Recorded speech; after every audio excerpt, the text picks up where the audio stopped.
My stepsister slipped an herb that induces bleeding into my tea. During my college entrance exams, I was doubled over in agony and carried out of the testing center. Period blood had soaked through and stained half the chair. My dad just shrugged.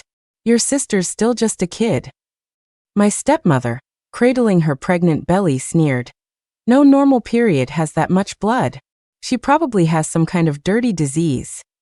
My grandma, furious about the cost, chimed in. Going to the hospital over a stupid test? You're always sick and wasting money. Why don't you just die already? I bled to death from the blood loss. When I opened my eyes again, I was back to the moment right before she drugged me. I took away the doctored tea and replaced it with the chamomile my stepmother drank to calm her nerves. That night, the wail of an ambulance siren echoed from downstairs for hours. In my last life, I shouldn't have died so easily. My grandma, worried about the money, refused to let me stay at the hospital for observation. She yanked the 4 out of my arm and forced me, weak from anemia, to walk the 3 miles home. I've never heard of a woman dying from a little bad luck and bleeding, she grumbled. Besides, your stepmom is due in 2 months. Do you think formula and diapers are free? Why can't you ever think about the adults for a change? The doctor had suggested a prescription for amoxicillin to prevent infection. Grandma shot him down immediately. No need. We have some at home. Later, she pulled out her own aspirin, which she took for her blood clots, and forced it down my throat. Amoxicillin, aspirin. A few letters difference, but it cost me my life. Afraid I would try to see a doctor again. Grandma locked my bedroom door before she left. Girls these days are just so delicate, she muttered. She locked me in, and then she forgot about me. The next day, my dad's company had a team-building event. A 5-day trip to Miami. He was the boss, so he could bring his family. Everyone went. Except me. The house was empty for 5 days. It was only after the neighbors complained about the smell that my body was discovered. My family felt no sadness, no regret, no grief, because my stepmother had gone into premature labor. The Scott family was overjoyed to welcome a healthy baby boy. My grandma even thought having a funeral at such a celebratory time would be bad luck. She outsourced my final arrangements to a service. From beginning to end, not a single family member was present. I couldn't understand. I was always so careful, so eager to please. I never fought with my stepsister for attention, never made things difficult for my dad. So why did I end up like this? It felt so unfair. I just wanted another chance. When I next opened my eyes, I was back on the night before my college entrance exams. This time, forget my father's love, my stepmother's love, my grandmother's love. I didn't want any of it. After my evening study session, I was at the front door, changing my shoes. Is that you, Alice? My stepmother, her belly protruding, beat me to it and put my shoes away in the cabinet. Sharon, be careful with that stomach. Of course, my dad was home. He shot me a look that could kill. Alice, are you blind? Do you not have hands? She's my wife. Does she look like she's here to wait on you? My stepmother, Sharon, was my dad's old flame, the one that got away. Less than 6 months after my mom died, he brought her home. He doted on her, coddled her, and even treated her daughter from a previous marriage like a princess. Seeing me just standing there, my dad roared. What are you waiting for? Go get the water. It was my job to wash and massage my pregnant stepmother's feet. Even with my hectic senior year schedule, I had never missed a day. Part of it was to give my hard-working dad a break, and part of it was to keep the peace with my stepmother. Most importantly, my own mother had made me promise before she died. Alice, after I'm gone, if your father brings another woman into this house, remember this. Don't cry, don't make a scene, and don't run away. Trust me. Just hang in there until you're an adult, and everything will be okay. She had left me an inheritance, one significant enough to challenge my dad's position at his company. But I could only access it once I turned 18. I never made it to that day. I was murdered before I had the chance. I guess I was too naive in my last life, too caught up in playing the part of the doting, filial daughter. Not anymore. My dad was waiting for me to kneel and wash his precious Sharon's feet. Instead, I leaned lazily against the wall. Is there no man in this house? His wife's feet are swollen up like pig's feet, and he needs his daughter to give her a massage. Don't tell me a man's only contribution to making a baby is that 1 second of fun? As I spoke, I even made a gesture for something ridiculously small. My dad froze for a second. He couldn't believe what he had just heard. Just as he was about to explode, my stepmother grabbed his arm, her eyes welling up with perfectly timed tears. Honey, don't scare her. The exams are tomorrow, and you know how much Alice dreams of getting into MIT. My dad scoffed. If she gets into MIT, I'll sign this house over to her. At the mention of the house, my stepmother almost panicked but quickly composed herself. Oh, why make a bet with a child? Besides, she added, if Alice goes to MIT, she'll probably settle down in Boston. She won't have any use for a house here. Where I settled down wasn't the point. The point was, she couldn't let him make that bet. Because she knew I would win. For 3 years of high school, my stepmother had a habit of only reporting bad news. She never mentioned when I placed in the top 3 of my grade, but if I missed an easy math problem, she'd tell everyone. She never mentioned that I tore up the love letters from the local delinquents, but she made sure to report every time they waited for me at the school gate. As a result, in my father's eyes, I was just a rebellious girl with average grades who messed around with boys. To my surprise, my dad waved his hand dismissively. Fine, then I'll buy her a place in Boston. My ears perked up. Dad, I want a 5-bedroom. My stepmother's face fell. Alice, you're still young. You don't need such a big house, do you? Sure I do, I said, counting on my fingers. 1 room for Grandma, 1 for you and Dad, 1 for my sister, 1 for the baby in your belly, and 1 for me. It's just right. Sharon's voice turned syrupy sweet with sarcasm. How thoughtful of you to include us old folks. But I'd say a 6-bedroom would be better, with 1 room as your nursery. My dad pulled her into his arms, cooing, Don't worry, Sharon. We're betting on MIT, not some community college. Someone like her couldn't get in a million years. I whipped out a contract for our bet and held out a pen. I wasn't about to let my dad back out. Dad, you want to sign or leave a thumbprint? I'll sign. My stepmother was speechless. After my shower, I realized my period had started. It was 10 days late, right on time for the exams. I later found out that my stepsister, Jessica, had been putting progesterone in my milk. That stepsister of mine, only a year younger than me, was just as venomous as her mother. This time, I went downstairs 10 minutes earlier than in my past life. Sure enough, through the door, I could hear her and my stepmother plotting. That little bitch Alice, she's been playing the innocent angel for 3 years, and I could never find a single fault. Today she finally showed her true colors, demanding a house? In her dreams. Good thing I was prepared. I heard the rustling of a plastic bag. Mom, here's the safflower you wanted. I ground it into a powder. Good. Be careful when you put it in. I have a feeling that girl, she seems a little different today. Jessica laughed. No way. I've been putting dydrogesterone in her drinks for 2 weeks, and she hasn't noticed a thing. She's just been whining about her period being late. My stepmother let out a cold laugh.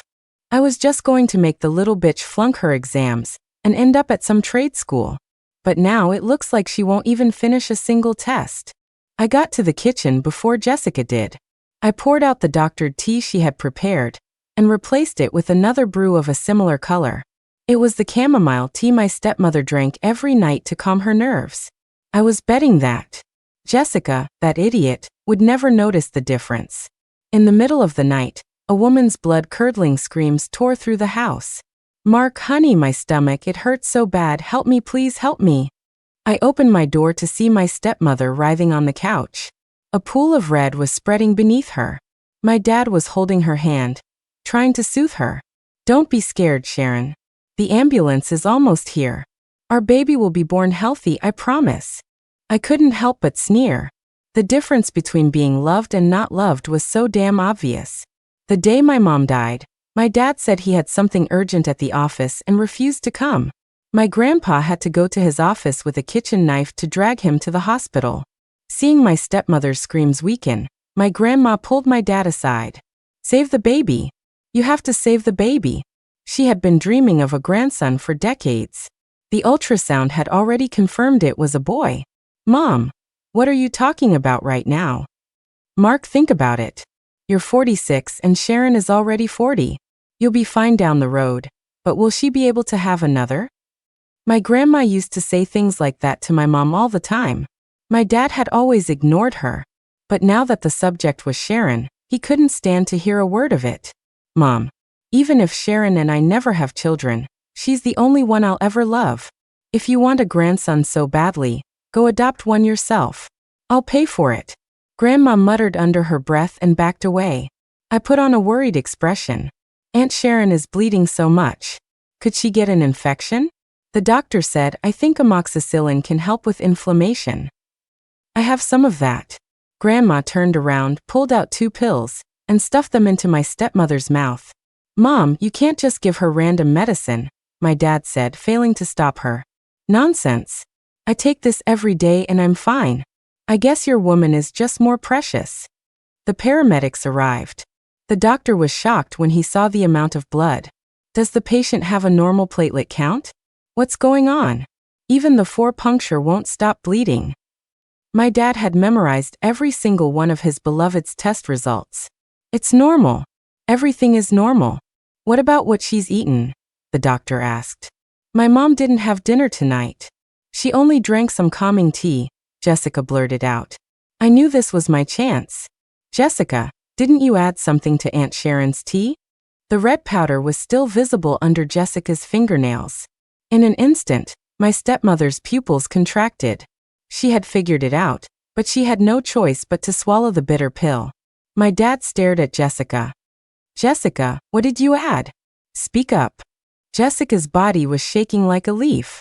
I don't know, Dad, I didn't mean to. The doctor repeated. The family needs to be honest. Otherwise, if something happens. My dad slapped Jessica across the face. Spit it out. It was safflower. The doctor was aghast. Are you trying to kill a pregnant woman? My dad raised his hand to hit her again. I took a step back and started to mediate.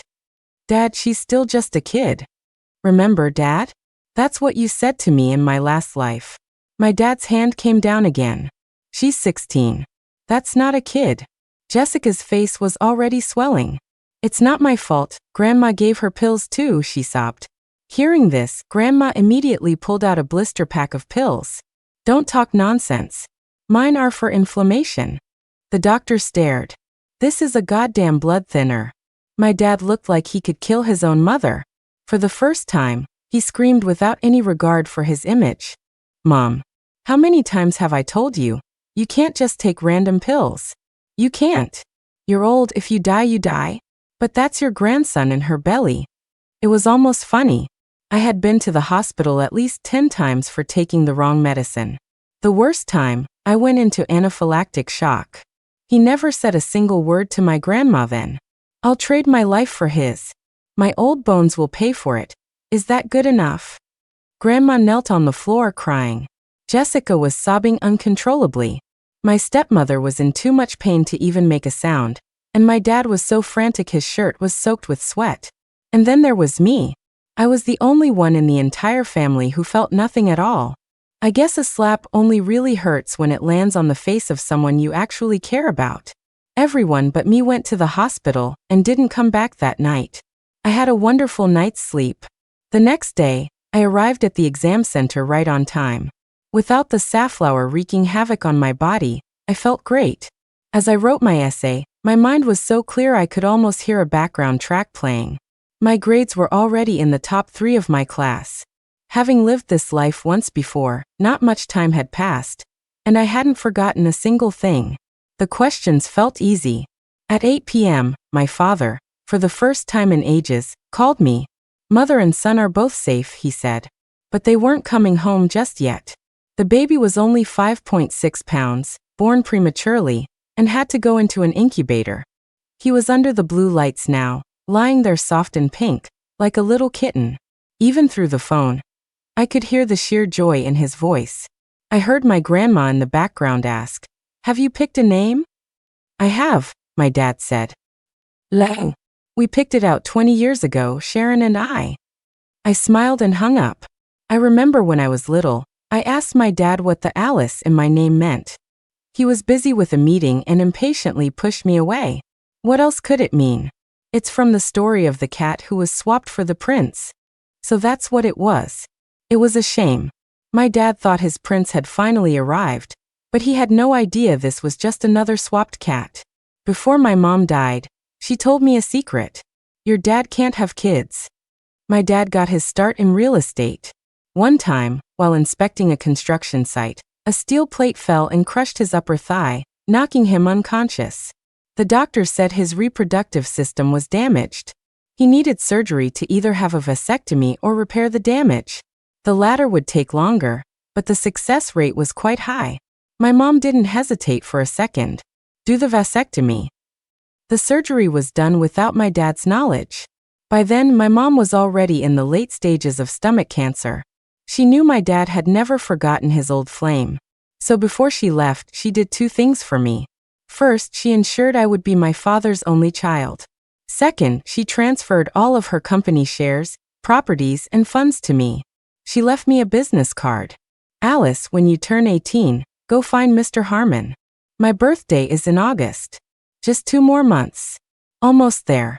The exams were over, so I couldn't use that as an excuse not to visit the hospital anymore. As I reached the door of the maternity ward, I heard my stepmother cooing to my dad. Honey, I've already had our son. Why are my feet still so swollen? Should I ask Mom to rub them for you? Mom doesn't know how to do that kind of delicate work. But Alice's massages are so good. It's a shame she's so busy right now. What's she so busy with? The exams are over. My dad pulled out his phone. I'll tell her to get her butt over here and give you a massage right now. Unbelievable. They wanted me to be her postpartum servant. The next second, my phone lit up with his name. Got it, Dad, I said and hung up. Fine. I'll show you just how good my work is. When I arrived at the hospital, laden with bags, my dad was stunned. I told you to come immediately. Why did you? He paused, looking behind me. A crowd of people had followed me in, some of them carrying large cameras. Bring so many cameramen? I ignored him. Facing the camera, I set down 2 bags of Huggies diapers, 2 cans of formula, a postpartum belly band, and a stainless steel basin. Did you get that, Kevin? I can do a side profile shot, too. Got it. Let's get one from the back. Whatever. The world's a stage after all. After 3 takes, my dad finally couldn't take it anymore and pulled me aside. Alice, what the hell are you doing? Oh, Dad, we're standing too far away.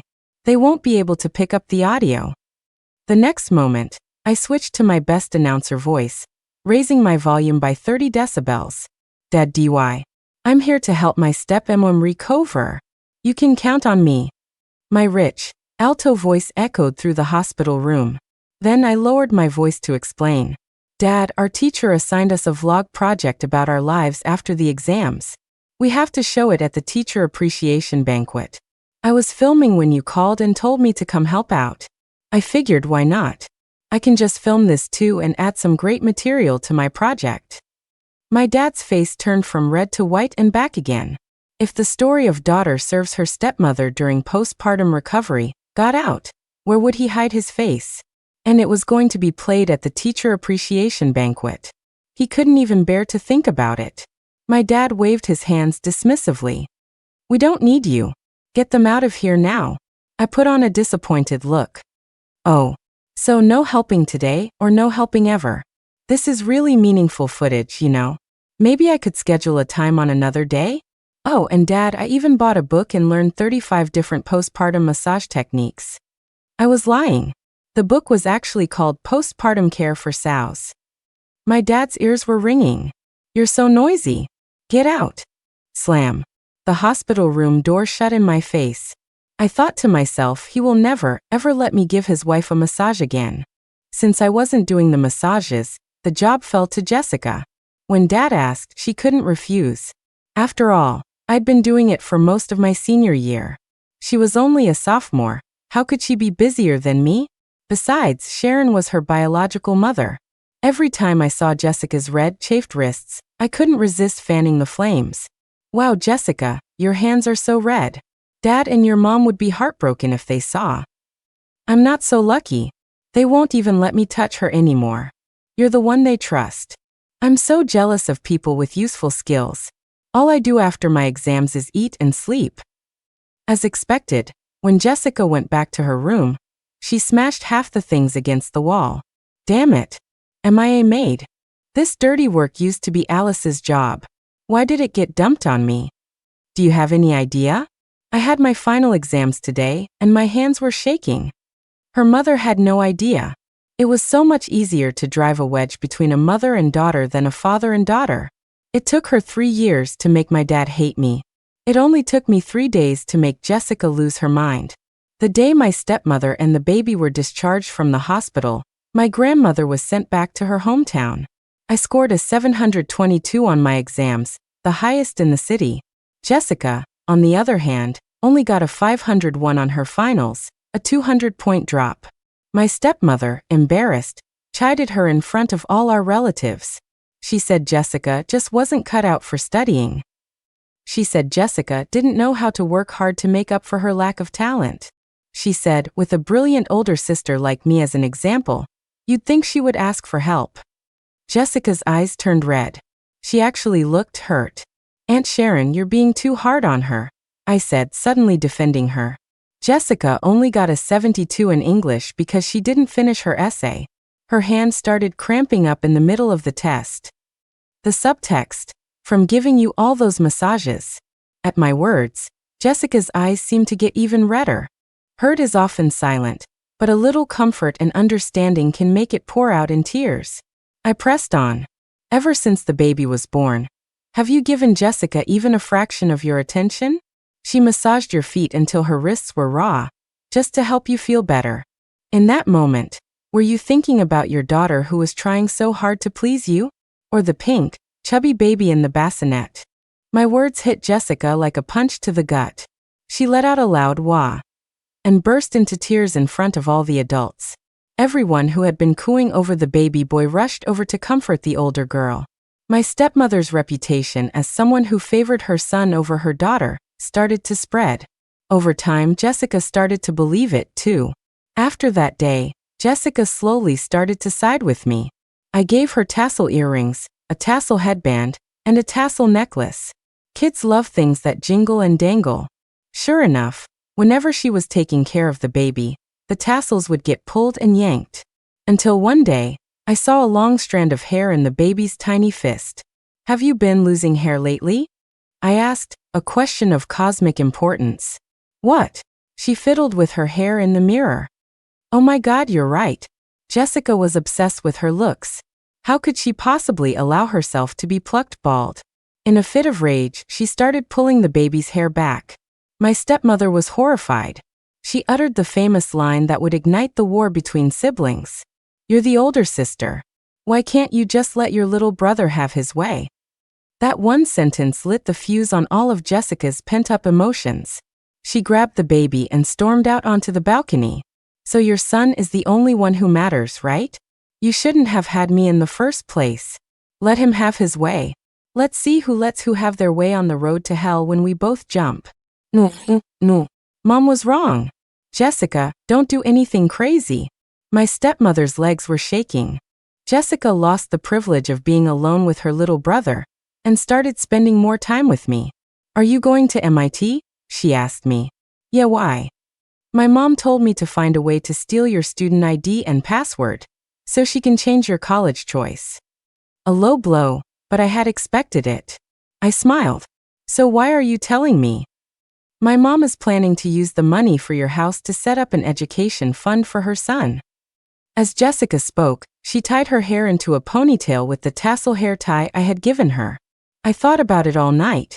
It's better to give it to you than to him. As she moved, her shirt lifted, revealing a dark bruise. It looked like someone had pinched her hard. I put on a look of concern. Did Aunt Sharon hit you? It's fine. If she hits me, I hit her son. This girl was definitely crazy. My family threw a 1-month celebration for the baby. It was a fancy affair. Besides friends and relatives, my dad's business partners were also there. People from all sorts of industries. Jessica told me that her mom had calculated their current liquid assets at around 1.2 million. If she set up that education fund, my house would be gone. After schmoozing with a couple of clients, my dad was pulled aside by my stepmother. When he saw me, he shot me a triumphant look. My stepmother was planning to do a welcoming ceremony, where the baby picks an object to predict its future. On the table were a gold bar, a golden abacus, and a gold medal. There was also a gold-plated certificate engraved with the words, Education Fund. Give me a break. I could hear her scheming all the way from my future house in Boston. Honey, about this education fund. Just then, several cars pulled up to the hotel entrance. A person holding a microphone came in and looked around. Excuse me, is this the celebration for Alice Scott, the city's top scorer on the college entrance exams? My dad looked awkward for a moment. He had never planned on throwing me any kind of celebration. In front of the reporters, he could only force a smile and say, Alice's party will be a week after she receives her acceptance letter. My stepmother looked annoyed. The reporter asked again, So Alice, what college are you planning to choose? Just as I was about to answer, a man shoved a business card into my hand. Young lady, come to Harvard. Full tuition scholarship and a $50,000 annual stipend. Another man wouldn't be outdone. Alice, MIT welcomes you. Whatever Harvard offers, we'll double it. More and more people crowded around. Mr. Scott, you've got some good genes. Now I can say I've done business with a top scorer's dad. Hiding a genius in the family, huh? You kept that quiet, Mark? My dad was beaming, his face flushed with pride. No one cared what the baby had grabbed during his ceremony. The camera was right in my face. I shrugged. Sorry, Harvard, but I have to bow down for a 5-bedroom apartment. I pulled out the written bet I had made with my dad. The words were crystal clear. If Alice Scott is successfully admitted to MIT, her father, Mark Scott, will purchase a 5-bedroom apartment for her in Boston, paid in full. With so many witnesses, my dad couldn't back out. He nodded eagerly, practically ready to sign the purchase contract on the spot to prove his integrity as a businessman. Suddenly, a scream erupted from the crowd. Mrs. Scott has fainted. My stepmother fell gravely ill. During her recovery, she tried to negotiate with my dad. Alice is still young. We can buy the house when she gets married. It can be her wedding gift. I shook my head. Aunt Sharon, it takes a year to renovate and 3 years for the fumes to air out. I'll be graduating and getting my diploma by then. Buying it now is perfect timing. What kind of house needs 3 years to air out? Mine. The constant talk about the house was getting on my dad's nerves. Sharon, it's just a house. I already gave my word. If I don't buy it, how am I supposed to save face? It was the first time I had ever seen my dad get stern with his precious Sharon. What about me and our son? My stepmother cried. What about you and your son? Am I throwing you out on the street? Are you starving? But the money you're spending is our joint marital property. My dad fell silent for a moment, then stood up to leave. But are we even married? That was a sore spot for my dad. The truth was he and his old flame weren't legally married. My stepmother's ex-husband had committed a crime and was sentenced to 20 years in prison. He was a deadbeat who refused to grant her a divorce. To this day, they were still legally husband and wife. Technically speaking, my dad was the other man breaking up a marriage. Jessica had sadistic tendencies. When no one was looking, she would squeeze the baby's neck, watching his face turn from white to red, then to purple. She would use her fingernails to carve letters into his delicate skin.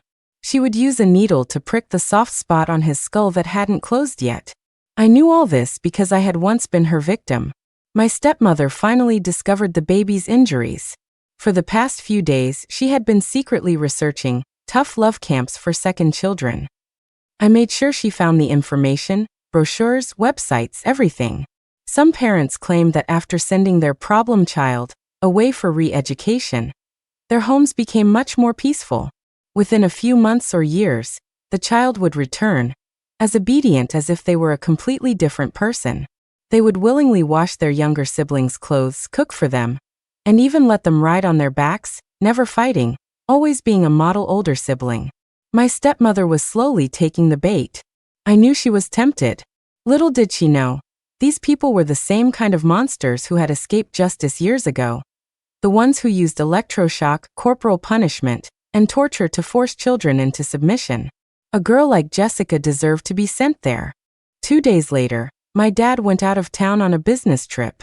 A heavy storm rolled in that night. From my room, I watched as several large, black-clad men dragged Jessica into a van. Her screams pierced through the window. You think my methods are disgusting? Are they as disgusting as you and that bastard Wang?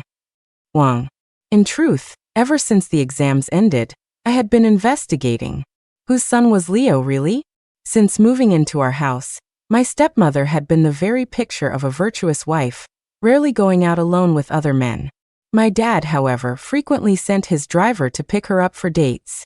Until one day, I went downstairs for a glass of water and saw my dad searching for hangover medicine. Dad, another candlelight dinner tonight? What candlelight dinner? He swallowed the pills. Ever since your Aunt Sharon got pregnant, we haven't gone out alone once.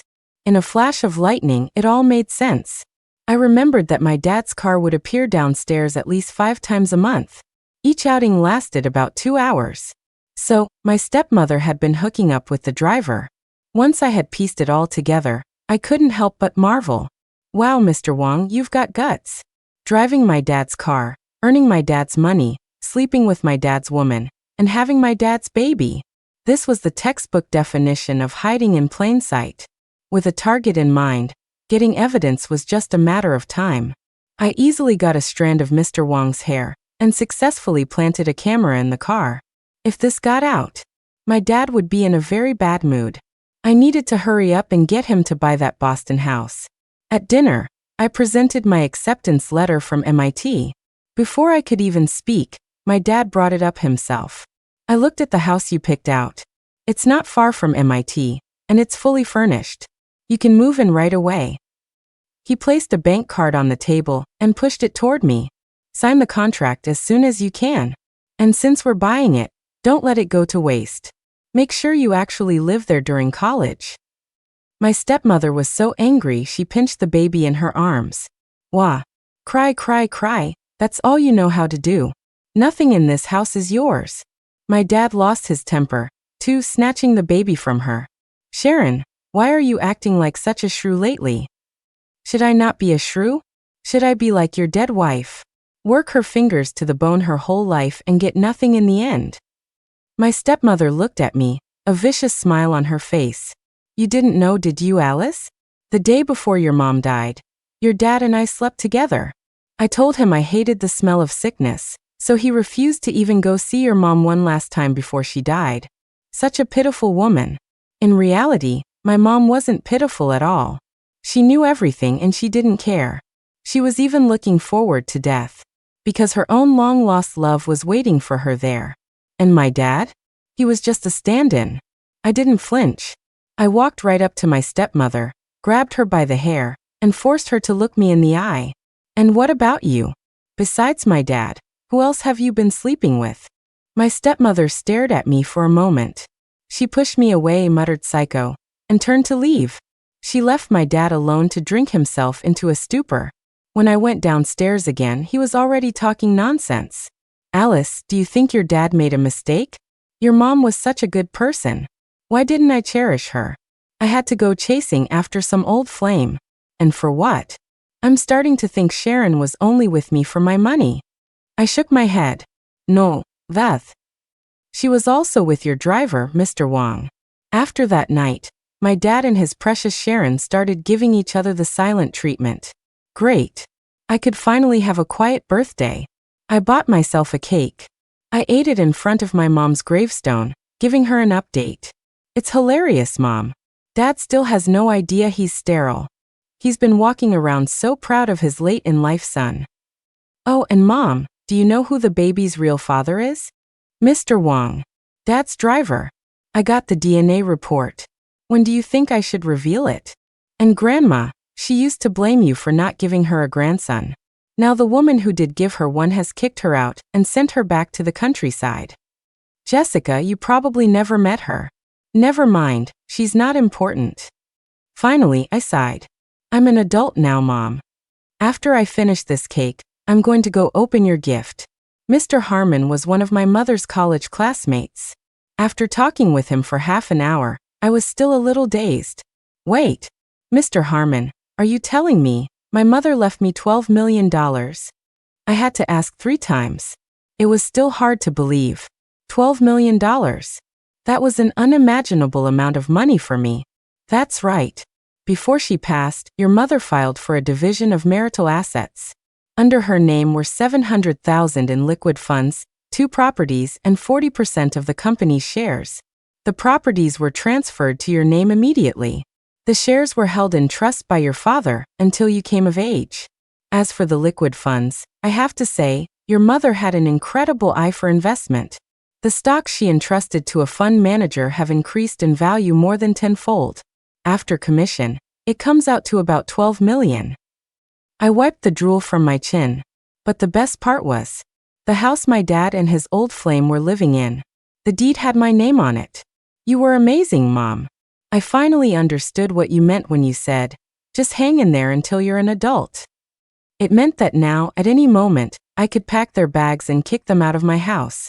I asked Mr. Harmon to help me sell the company shares at a low price. My mom had told me that the real estate industry had been on a downward spiral for years, but my dad stubbornly refused to pivot. The reason was that the company's corporate code included the numbers 0829, his old flame's birthday. Coincidentally, her birthday was the day after tomorrow. That gave me 2 days to prepare a very special birthday gift. My stepmother was probably planning to cash in on her birthday too. As soon as evening fell, she was eagerly trying to lure my dad into her web. She tried to play footsie with him under the dinner table, but ended up kicking me by mistake. I calmly placed a piece of spiky durian rind on my foot. She definitely felt that. It just proved that I couldn't have any illusions about my dad. One night of sweet nothings whispered in his ear, and he was ready to give away half his fortune. Not only did he promise to buy her bags and jewelry, but he also pledged to buy a house in a good school district for her son after the year-end bonuses. That night was Sharon's birthday party. Before I went, I bought a little toy. As I arrived at the banquet hall, I saw my stepmother with her arm linked through my dad's, greeting guests, while the driver, Mr. Wong, stood behind them assisting. Alice, you're here. My stepmother was in a good mood today, so her greeting was warm. Is that a gift for me in your hand? It is. I saw it and thought it looked fun, so I bought it for you, Aunt Sharon. I opened it in front of her. It was a facial recognition check-in machine. I demonstrated, holding my face up to the screen. Recognition successful. A robotic voice announced. Beep. Ultimate hottie card. Oh, how fun, my stepmother said. Always one to play along in public. Let me try. Beep. Birthday girl, live long and prosper card. Mr. Wong laughed. His face happened to fall within the recognition frame. Beep. Mr. Wong card. Wow, this thing is smart. It even knows my last name, he chuckled. Other guests who were passing by came over to join the fun. They raised their glasses to my dad. Mark, are you branching out into tech now? My dad, with his arm around his Sharon, replied. You're joking, Mr. Lee. It's just a kid's toy, something for a laugh. Well, let's see it in action. Sure. My dad took the device from my stepmother and glanced down at it. A sudden, jarring mechanical voice rang out. Beep. Cuckold card. The entire hall went silent. Mr. Wong tried to smooth things over. Beep. Mr. Wong card. The look on my dad's face. It was a chaotic mix of emotions. In the confusion, I saw my stepmother and Mr. Wong exchange a quick, guilty glance before looking away. Eventually, someone broke the tension, and the little incident was brushed aside. The MC took the stage. My stepmother went up and delivered a 3,000-word speech, an unabashed declaration of her love for my dad, even planning out their next life together. My dad sat in the audience like a love-struck teenager, his face beet red. Finally, my stepmother concluded. Mark and I have been in love for 21 years. We were apart for 15 of them, but fate brought us back together. To celebrate that, I've made a special video to commemorate our journey. The large screen lit up. And so did the chaos in the room. The video was shot from a narrow perspective, clearly from the passenger seat of an Audi. My stepmother's flushed face was directly in front of the camera. The man was only visible from the back of his head, which had a bald spot on top. The guests hadn't even started eating, but they were already starting to gag. My stepmother frantically tried to turn it off, but she only managed to shut down the screen. The audio was still playing. When can our son start calling me dad? Call you dad, can you even afford to raise him? A staff member finally came and shut off the video. My dad didn't say a word. When he stood up, he stumbled. The driver, Mr. Wong, dropped to his knees on the spot. Mr. Scott, I was wrong. It was this woman who seduced me. I can't lose this job. You even sponsored my daughter's tuition. I'm begging you. My stepmother knelt beside him. Honey, you used to say, she sobbed, clinging to my dad's pant leg. You said if I ever cheated on you by an inch, you'd move the wall an inch for me. If I went a foot, you'd move it a yard. How could you forget that? My dad's anger grew with every word. Those were just things he'd said when he was desperately trying to win her over. Did she really think he meant them? Get off of me. My dad kicked them both away. The jade bracelet on Sharon's wrist hit the floor and shattered into 3 pieces. My dad stared at it, and then he started to cry. It was a Scott family heirloom. He hadn't even given it to my mother in their 15 years of marriage. My grandma had always said my mother wasn't worthy because she couldn't produce a son. And now look what happened. No grandson, and now no bracelet either. I casually took a picture and sent it to my grandma. Grandma, it looks like the Scott family line might be ending here. What I didn't expect was, a few days after the birthday party, my dad and his old flame actually got back together. I had to see it to believe it. I silently prayed to the heavens to lock this psycho couple together forever. Don't let them back on the market to plague other middle-aged people. That afternoon, I called a moving company and a locksmith. Right in front of Sharon. I had all their belongings packed up and thrown out. Alice, she shrieked behind me. Your dad wouldn't even dare to kick me out. Who do you think you are, throwing my things away? I held up the property deed, my name clearly printed on it. Listen, lady, forget your things. I wouldn't even blink if I had to throw you out too. She went ballistic. She threw herself on the ground, starfish style. I'm not leaving until your father gets here. I called over to the movers. You said $80 for large items and $40 for small ones. I pointed to the woman on the floor. So, would this count as a large item, or a small one? She knew I was insulting her. You're the cheap one. Your whole family is cheap. I recorded that. And then I called the police. With the evidence I had, the police made Sharon apologize to me and pay a $500 fine for emotional distress. See, it's always better to insult people without using swear words. After being kicked out, my dad rented a small apartment near his office. His willingness to be a cuckold made him the laughingstock of the industry. He lost clients and business plummeted. His quality of life took a nosedive. A few days later, the video from the birthday party finally made its way to our hometown. Someone showed it to my grandma. When she saw the 2 masses of pale flesh writhing together, she had a stroke on the spot and was rushed to the hospital. The doctor said that no amount of aspirin could dissolve the ancient clot in her brain. My dad didn't have time to visit her. His company was in crisis. Because I had sold my 40% stake to his biggest competitor at a low price, he was drowning in work, staying at the office until midnight every day. Bankruptcy was inevitable. And I certainly wasn't going to visit her. After all, MIT was about to start. I needed time to set up my 5-bedroom apartment. And I had to write a post for the campus forum. Beautifully furnished rooms for rent cheap. Mitatis only. Oh, by the way, I heard Sharon can't afford next month's payment for the tough love camp. Looks like Jessica's coming home soon.